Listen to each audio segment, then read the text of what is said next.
Welcome to Gold Derby. I'm senior editor Denton Davidson here with Emmy nominee David Lanzenberg, director of photography for the Netflix series Wednesday.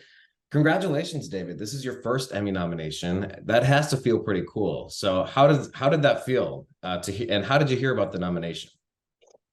Thank you. Yeah, no, very exciting to be nominated. How did I hear about the nomination? I think I woke up in the morning with a bunch of texts from my agents or from different people announcing that had been nominated. So that's a very nice way to wake up in the morning for sure. Yeah, a really wonderful day or week yeah.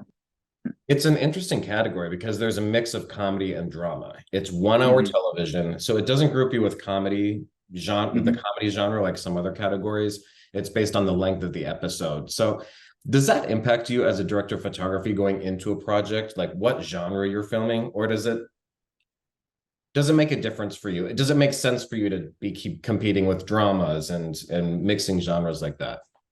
No, I mean, I think every project you jump on is different. You just want to make sure that uh, the project you do is brings something interesting to the table. I mean, I think here, for instance, having starting this project and getting a call, being told, "Oh my God, you're going to be interviewing for possibly a show for the Adams Family, an offset like Wednesday Adams," and finding out that it's Tim Burton definitely does already set the bar quite high. But it is every show is different, and I think you really try to appreciate the whether it be comedy or drama, but as long as I think ultimately when uh, you're trying to do the best that you can ultimately, yeah. And you were the DP for the first 4 episodes, which really allowed you to set the tone for the series. And hmm Tim Burton also directed those 4 episodes. So what was hmm your approach for the series going into it? Like what discussions did you and Tim have in sort of the tone of this world that you two were about to create? Uh, the initial conversations, Tim was in London, I'm in LA. The production designer, Mark, originally the show was to be scheduled to be shooting in Toronto, but then that got moved and it was moved to Romania.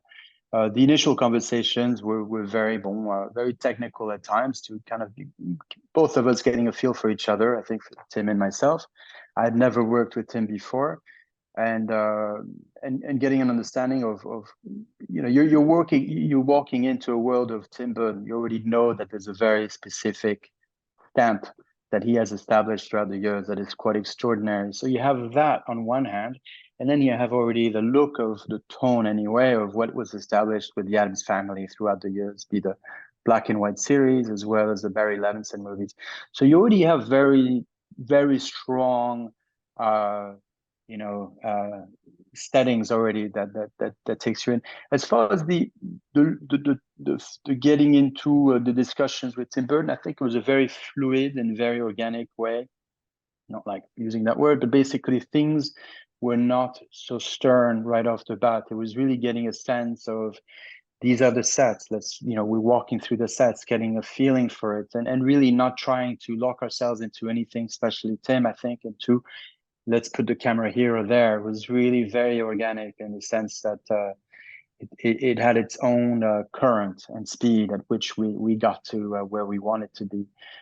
Certainly with Mark Scrutton, who's an amazing production designer, and with his sets, and getting a feel for that before shooting, it really had a huge impact on how we proceeded from there. But one of the things I keep telling and I tell everyone, I mean, always, one of the things I learned very much so and working with Tim Burton was everything started off with the performance. I feel like a broken record here, but it was always about the performance first, and everything kind of went from there at that point, if that makes any sense. Yeah. Yeah, the episode Whoa, What a Night is the one that's Mm-hmm. been singled out by the TV Academy for your work. And it opens Mm-hmm. with Thing crawling along the floor. And he's featured quite significantly throughout that episode. Can you talk about maybe that opening sequence and what it was like working with the hand puppeteer throughout this series? And how do you collaborate with VFX to make all of that come together the way it was? Because he's one of my favorite characters. He's amazing, and he's his name is Victor. I'm sure you know, and he's truly quite an incredible performer. You know, originally, I believe originally before we all gathered and met, I think the idea was the studios and the producing studio wanted this to be. I believe it was supposed to be CGI, the whole hand.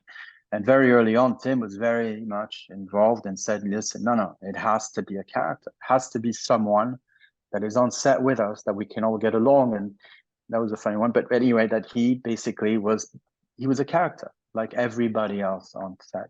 And so we had initial meetings. There was with a couple of auditions with a couple of magicians, and I think Victor was the first one that we met out of, I'm sure, the very many before that were interviewed, and he did an amazing addition. And then there were some other people that came through, and they were okay, but they hadn't thought so much about the character.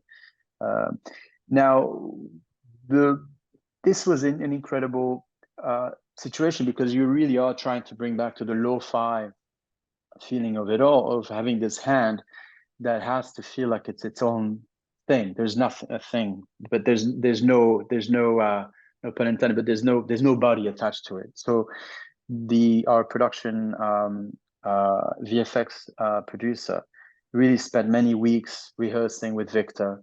They had their own set, their own props, and they did many rehearsals on camera for the different scenes that he was going to be in, and basically to make sure that the hand would move around fluidly without really noticing that there was a whole 180 190-pound boy behind it, or man. Yeah, so that was very exciting. um, and But he did a great job, and some people are surprised. Some people are like, "This is not CGI." I'm like, "No, it's the real thing." That's kind of almost quite funny to hear sometimes. So yeah. And I have to talk about the dance. Everyone was talking about what a viral moment for the show for Jenna Ortega. Talk about shooting that scene. And Mm-hmm. do you have an idea? Like, did you kind of have an idea, like, oh, people are going to love this? I mean, because she was just sort of losing herself in the dance, and it went viral on TikTok. Are you up with all those trends? Like, could you ever foresee something like that happening? No, no. I mean, to be honest, no, absolutely not. To be honest with you, when we did it, no one really. I mean, it was an amazing dance, and it was great, but nobody ever in their wildest dream could have imagined that this was going to be as viral as it became. I mean, I honestly, the scene, as you understand it, the scene, as you remember, starts off with them dancing, and there's a couple of different little small bits that happen surrounding them dancing, but then ultimately, the blood, quote unquote, the red paint that falls from the ceiling, really that was the big kind of crescendo of the whole sequence that we're watching.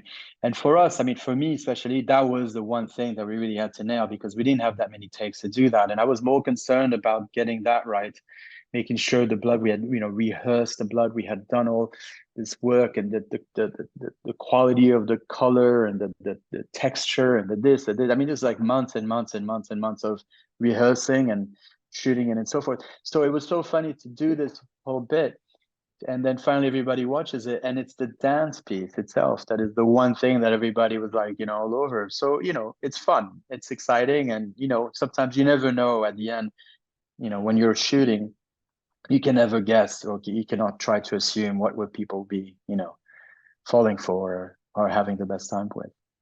And not Yeah. just that moment, but the show. I mean, it was one of the most watched shows ever in Netflix history. I mean, it's hard to imagine, I'm sure, filming something, what's gonna strike a chord with people or not, but what has it been like to see the finished product edited together, and then it airs, and then it just blows up. I mean, Right. it's one of the biggest shows of the year. What was that like It's for you?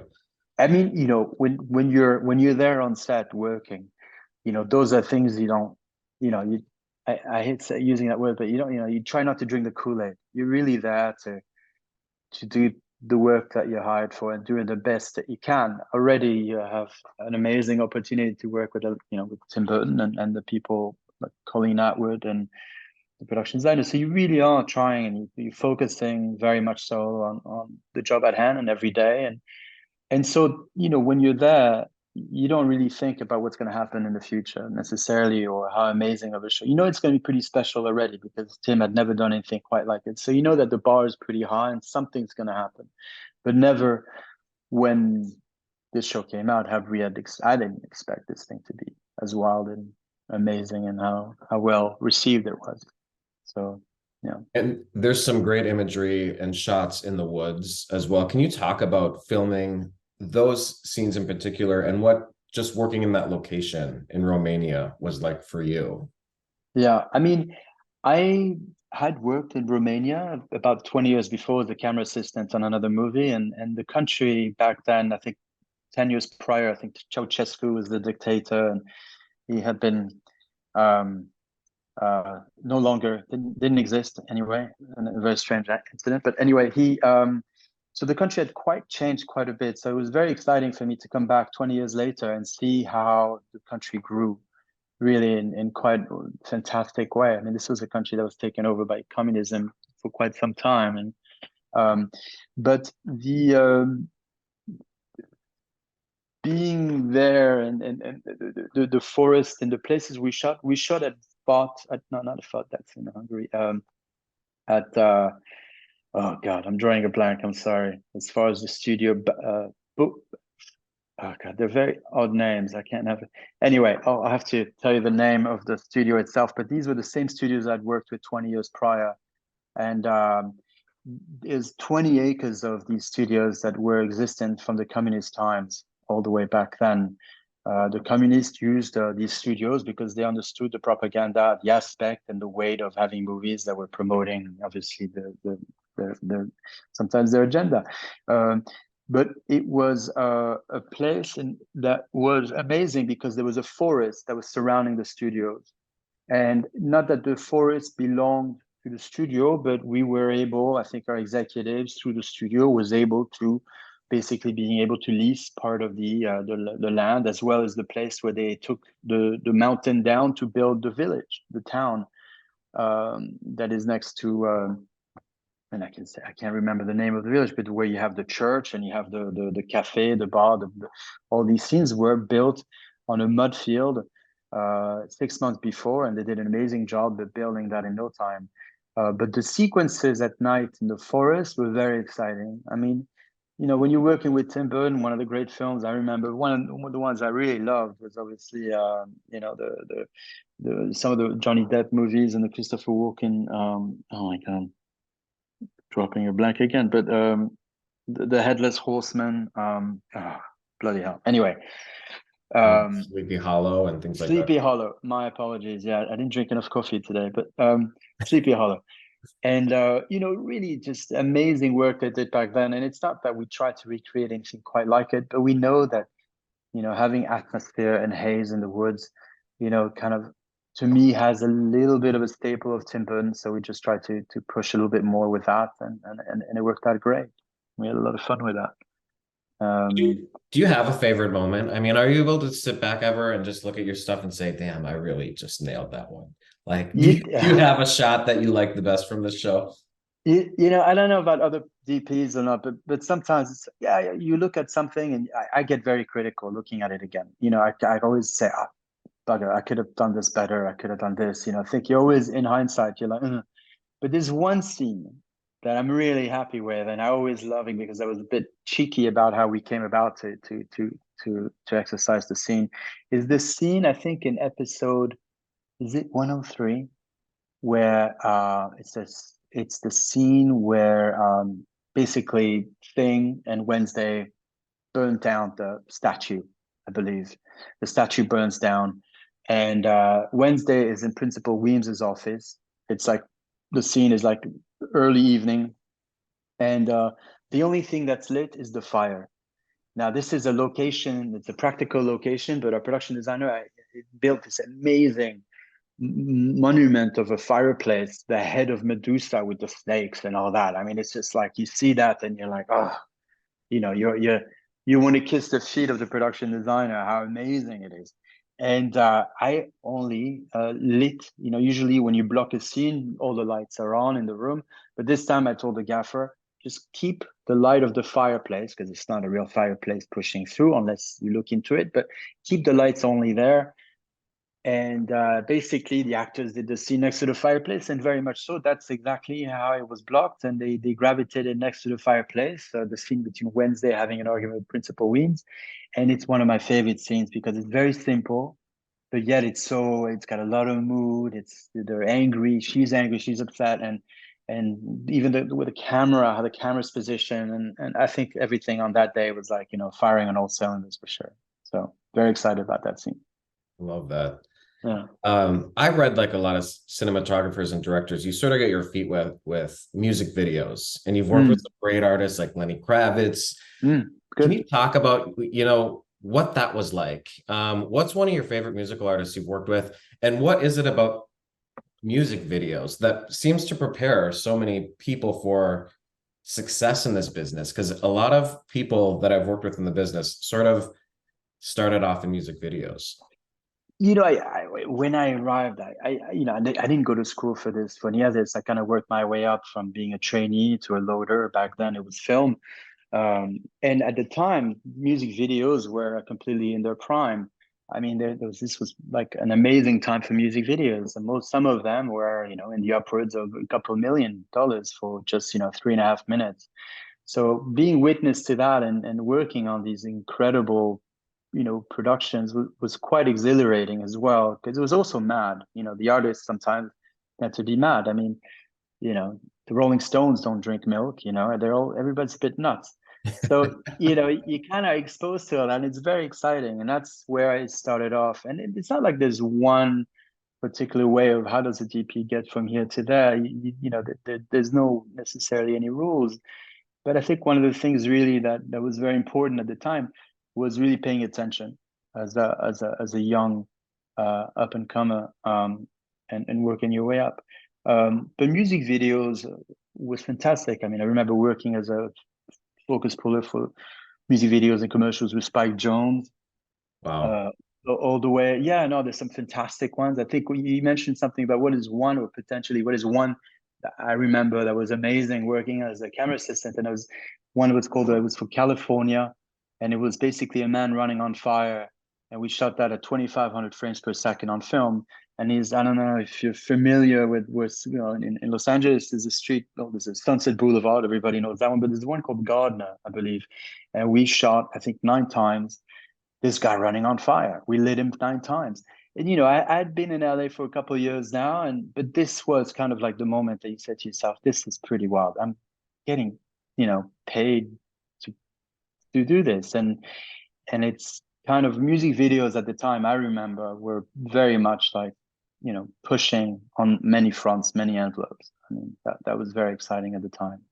So Well, and they're sort of like short films. I mean, it's really yeah, up to well, what a career it's turned into for you. And David, thank you. congratulations on the success of Wednesday. It's a well-deserved Emmy nomination. We will certainly be rooting for you and the rest of the cast and crew members that have been nominated. And thanks for stopping by and chatting with Gold Derby today. Cheers. Well, thanks for having me, and we'll keep you posted. Fingers crossed. Thank you very, very much for everything.